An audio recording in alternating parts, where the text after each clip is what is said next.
మా భర్త పేరు జాన్ మోజెస్, భాస్కర్ బాబు, 2 పేర్లు ఉన్నాయన్నమాట. ఆయన మన్నా చర్చిలో పాస్టర్గా ట్రైనింగ్ అయినాము. ట్రైనింగ్ అయిన తర్వాత మాకు 2002 సంవత్సరంలో మ్యారేజ్ అయింది. మాది సొంతూరు బద్రీల దగ్గర పల్లె అన్నమాట. అయితే దేవుడు ప్రభు నామమున మా ఇద్దరికి జత చేసినటువంటి పాస్టర్లు కూడా ఇంకా ఉన్నారు. వాళ్ళు ఇక్కడే కడపలోనే ఉన్నారు. దాని పాస్టర్ అని మా ఆయన పాస్టర్ గా ఇక్కడ సేవ చేస్తున్నాడు అనమాట.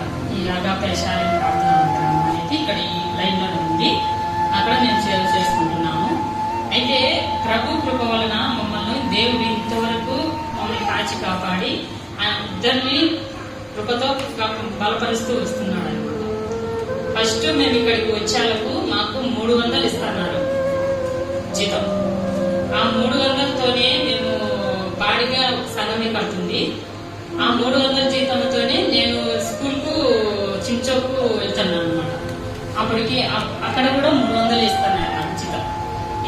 ఆ జీతంతోనే మేము కట్టుకుంటూ పిల్లల్ని చదివిస్తూ వాళ్ళను కాలం గడుపుతున్నప్పుడు దేవుడు అద్భుత రీతిగా ఇప్పుడు మమ్మల్ని ఆశీర్వదించి ఇప్పుడు అంటే అంటే నేను చెప్పేది ఏంటంటే ప్రభుకు మనము ఎన్నటికీ ఆయనను విడిచిపెట్టకూడదు.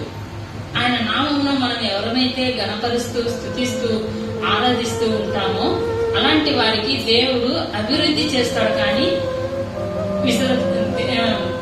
చేయడనమాట. అలాంటి ప్రభువు మనం ఎప్పుడు విడిచిపెట్టకూడదు అనమాట.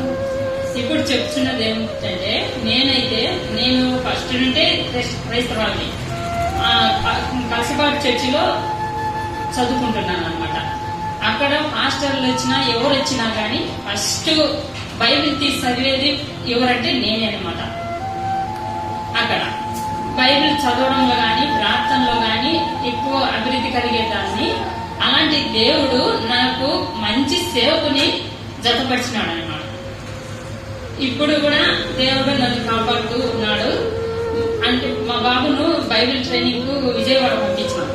ఆయన కొరకు ప్రార్థించండి, సంఘముల కొరకు ప్రార్థించండి.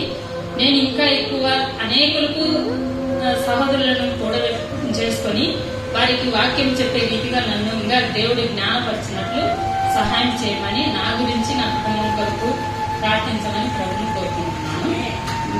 ఈ సాక్ష్యం ద్వారా ప్రభు ఇంకా ఎక్కువ మాకు అభివృద్ధి కలుగుటకు సహాయం దయచేయమని యేసు పరిశుద్ధ నామమున దీనంగా వేడుకుంటున్నాను.